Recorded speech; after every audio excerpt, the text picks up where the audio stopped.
I think we answered all the generalized questions. It's hard to answer general questions when there's so specific histories that you have to follow. It's kind of supposed to just be like a little intro to kind of what the rest of the questions were. So. Oh, cool. All right, let's give those specifics. I'm totally the ones are much more specific. It's like a test. Yeah. Would it be multiple choice or would it be fill in the blanks? Those would be essay. You're talking to me. I haven't taken a test in a while. So. Oh, jeez. The next section focuses mainly on swords. Okay. So, yay, swords, hooray. Stabby things. All right. So, why have swords often been associated with nobility, knighthood, and honor in European and East Asian cultures? Oh my God. I thought we were done with the general questions. So, I mean, you answered part of it a little bit. Yeah, and just to reiterate, each culture is unique. And you even mentioned European and East Asian cultures, the swords being related to nobility. Those two cultures were isolated, were independent of each other, and that connection still existed. And that fact that you get isolated cultures around the world where the nobility or the warrior caste or class is associated with swords doesn't tell us about history. It tells us about humanity. It tells us about who we are as a species, as a worldwide community, where these isolated events happen and mirror each other, and you can learn more about who we are. I love it. It's deep. It's philosophical. Swords! So I love that. What do you think about at night that keeps you up all night? Swords! Oh, geez. I got to write this down. I could give a lecture on this topic. So I think if we really want to look at it practically, swords, and I mentioned this before, we've mentioned it so many times, swords represent power. They represent being better than just a person. They give you self-defense. They give you the ability to strike down an opponent. They give you power and authority over other people. And from a practical setting, they're expensive. Even today. Yeah, obviously today swords are expensive. Like, welcome to the... Everything's expensive today.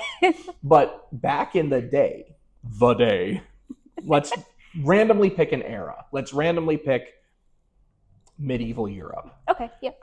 Metal is expensive.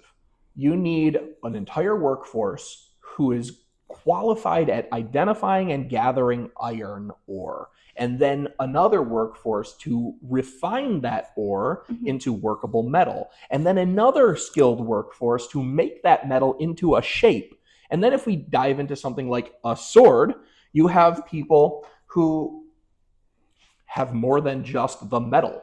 Like, we obviously have the blade, and that's what a lot of folks like, but you also have the crossguard and the pommel, which could be made by the same person, but sometimes they're made out of different metals. Sometimes different cultures had different artistic things that would put into their pommels and their crossguards, carvings or silver inlay or wire wrapping or gemstones.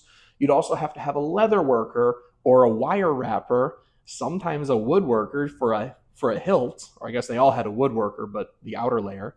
And then the scabbard as well, also, or sheath, also requires specialized skill, working together in a community. So they're not isolated. They all have to be within the same district, the same region, all just to make this. I guess I didn't realize that many people were involved in making of one specific sword. Yeah. Like, I figured it was just the one bladesmith, blacksmith, whatever you want to call them, that had all of that already and just made it all.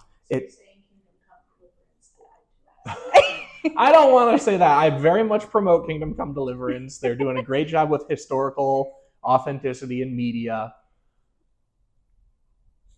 But it's hard to demonstrate just how deep this stuff actually is. Yeah. The connections. It's really hard to demonstrate that, but it really is true.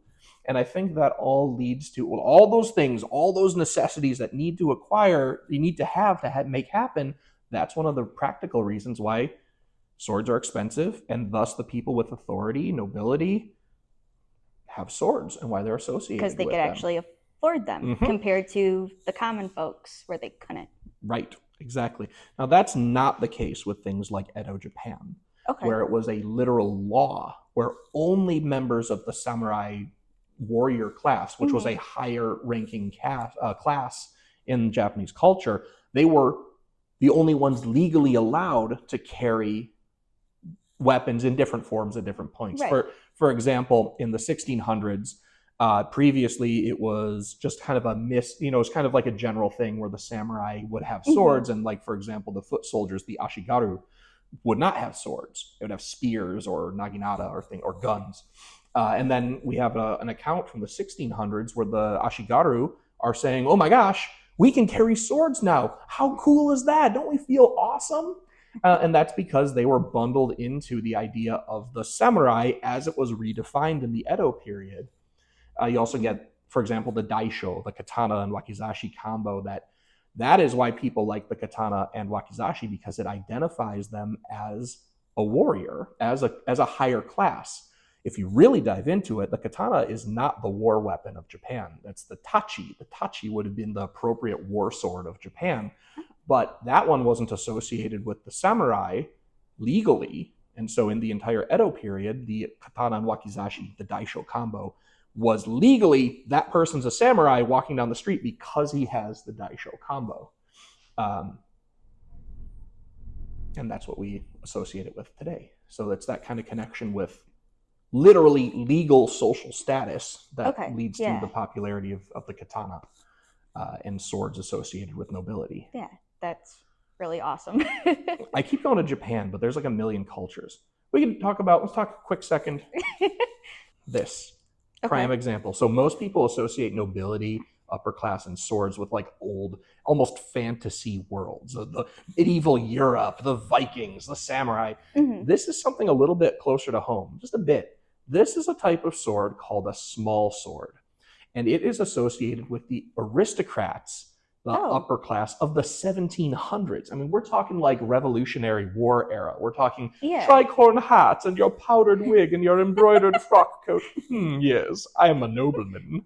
Parliament. I am a medieval knight. I mean, these guys, these aristocrats of the 1700s were obsessed with nobility, the concept of nobility. I mean, this was the era where the upper class was not hiding in their palaces. They were out on the streets rubbing your nose in it. Like they wanted you to know that they were the upper class and they were a better breed of people. This is one of the reasons why America fought against this. Like we want equality, taxation with the representation. Oh, geez, yeah.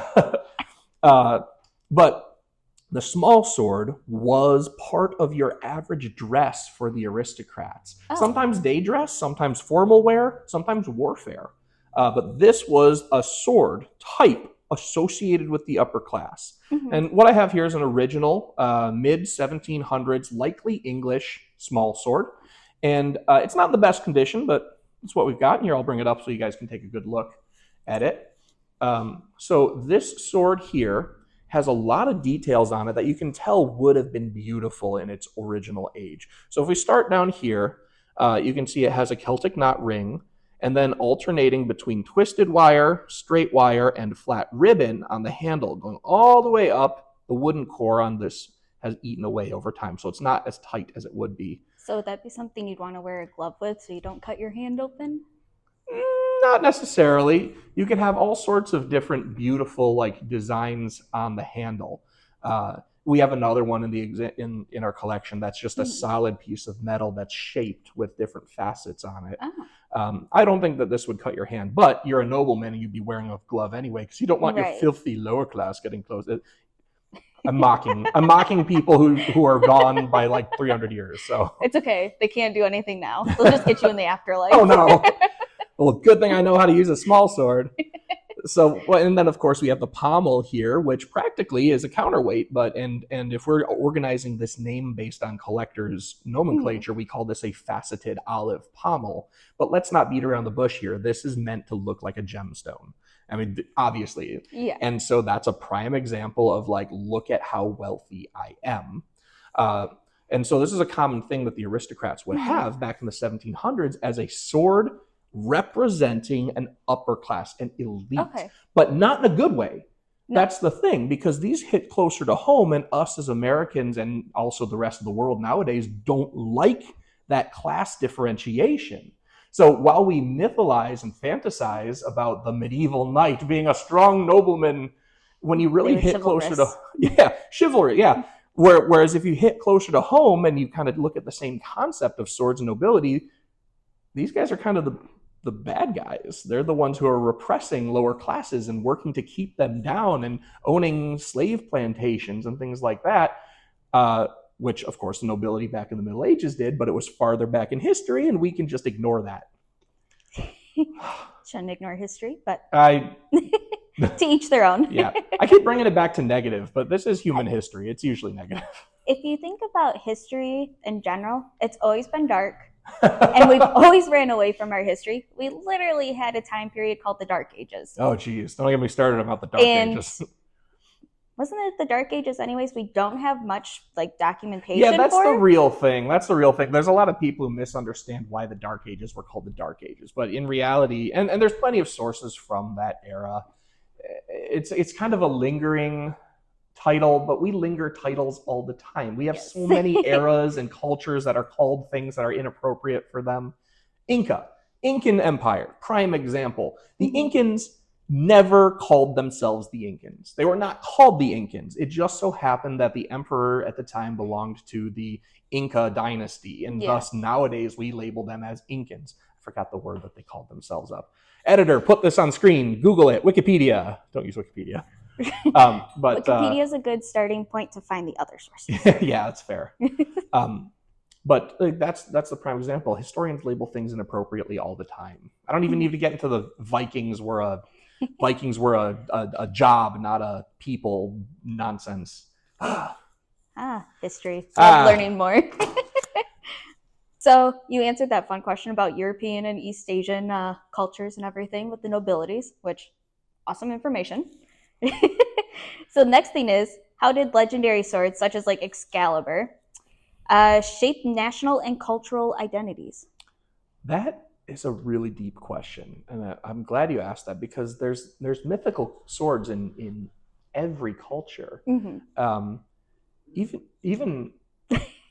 Even America has mythical swords too. Obviously not as big as the swords from Japan or swords from England.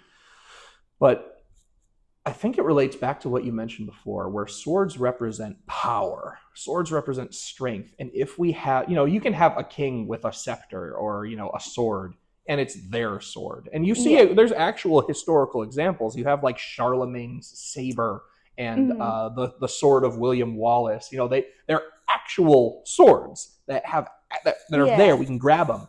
And I think that's kind of akin to things like colada from El Cid, or colada and tizona from El Cid, or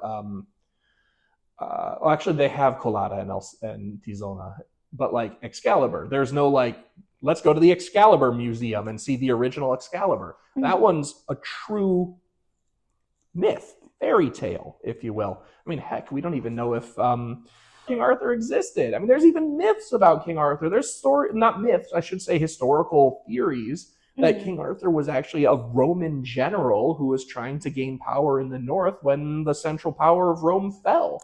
We just don't know.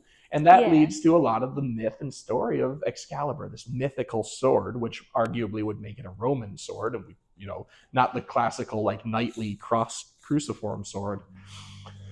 But it's fascinating again because these mythical items. We can label mythical. It's fun if you connect mythical items from cultures that aren't swords. For example, there's a story in Scandinavian Viking medieval religion where Loki was fighting the world serpent Jormungandr with a fishing line and a hook.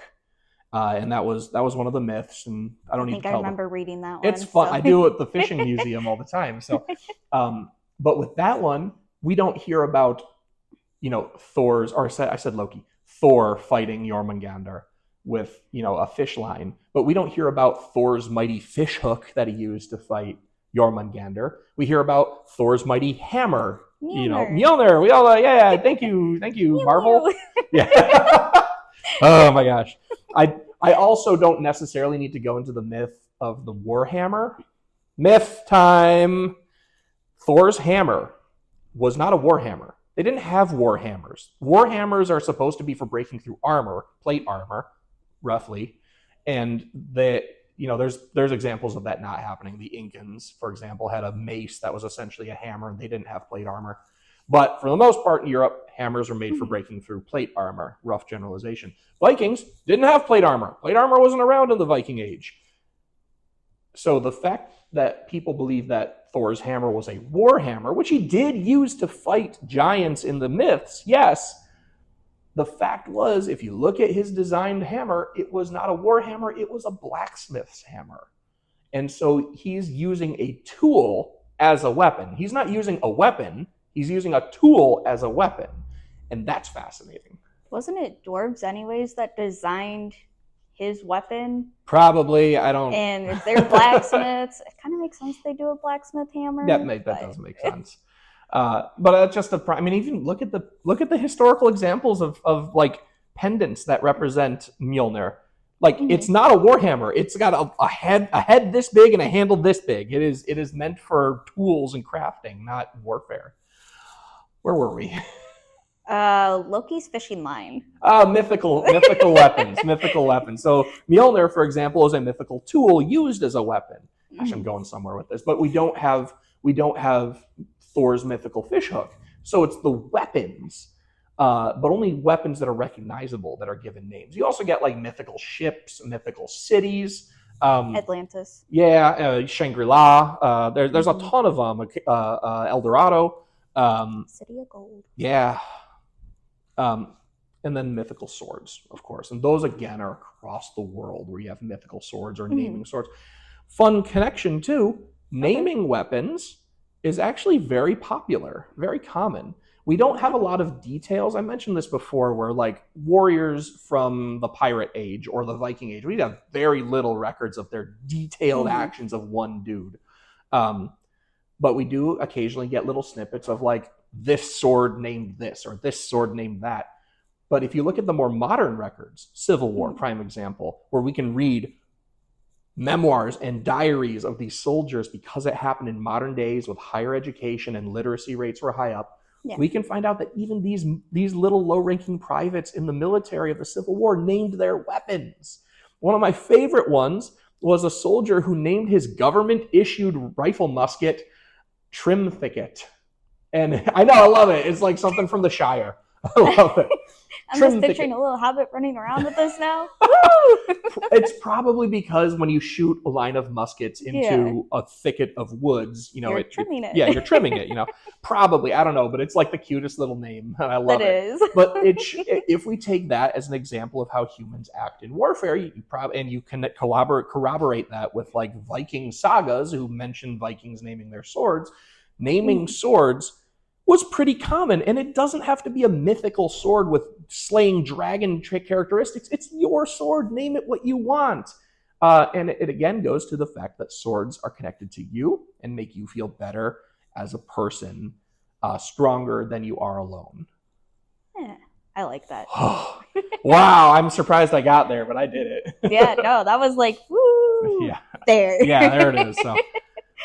Those are the best, though. Yeah. Hopefully people read that and go, I'm going to name my sword Jimmy, We talked about legendary swords. Mm-hmm. We talked about naming them. Mm-hmm. Next question is, in what ways did the sword serve as a symbol of justice, authority, or divine right in different civilizations? Oh, my God.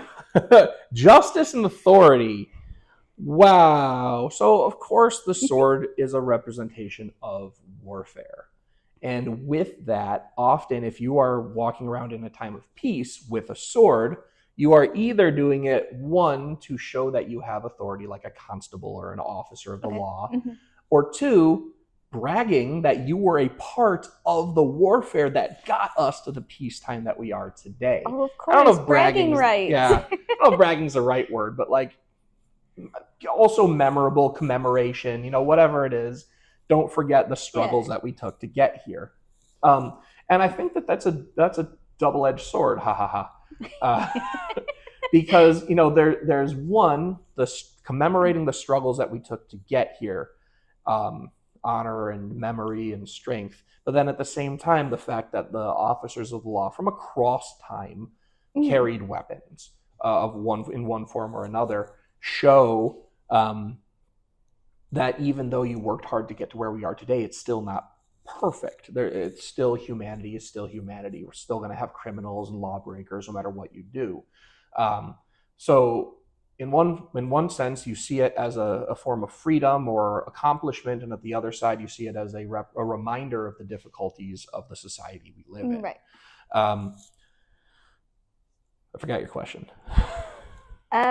In what ways do the swords serve as a symbol of justice, authority, or divine right in different civilizations? Oh, geez, divine right. Whoa, this is a hot topic. I don't know if you want me to be going on about this. But you mean, for example, the classic example of the Crusades, where there is certainly a connection between the shape of the cruciform, aka the cross-shaped arming sword, and the Christian knights who fought in the Crusades. So there's clearly a connection. Frequently they would have, they're depicted with their swords upside down in front of them and looking like a cross. So that is a prime example of a divine right. And I think it goes back to what we talked about before, where people are curious. How do you get in front of a person and slash them in half to the point where they don't exist anymore? Like, what goes through your brain? You have to have mental fortitude for that. And having divine right, having God behind you, or this or that God behind you, or whatever the individual warrior's personal beliefs are, having that higher force justifying your action helps you have the mental fortitude to perform such atrocious acts. And I think that is a part of study. Religion and warfare is always a really important part. I keep bringing it back to swords and warfare being an example of us understanding us as a species. And I think this is a very fascinating facet of that. That probably has some really deep answers that some people might not want to explore. but it's there. It's there for the picking. And there's a plenty of research out there on religious wars. You talk about the religious wars of the 1500s that came about after the Protestant Reformation. And just religion, just different sub-religions that popped up that are different than your own are justification enough to claim that those people deserve to die. Humanity. I mean, it's kind of like the Roman Empire when they took over. Wasn't it most of Europe and everything and parts of Asia? And they basically enforced their own beliefs onto other people and also took their gods they had and said, we're just going to change the names. That happened a lot. Roman conquest is really, really, really fascinating in the world of Western warfare because they had such a massive empire that they needed such a powerful military force in order to instill order. They still had a ton of rebellions and uprisings, just a ton, but they were always put down, asterisk, almost always put down because they had such a massive military. But the only way to maintain that massive military is to constantly have campaigns to go and conquer. And so they constantly were fighting in North Africa and Asia Minor and Northern Europe, the Iberian Peninsula, just constantly at war to give reason and justification for their military. And then, of course, to get the goods, gold, the products, to then pay their military or support their military. So you wind up in this weird cycle of conquest and needing more conquest that the Romans got into, which is why they got so big. And they were like, let's split us in half. And you get what would eventually be referred to as the Byzantines and the Romans in the West. Yeah, history. Yeah, deep stuff. It's dark. It's been here for years. Yeah.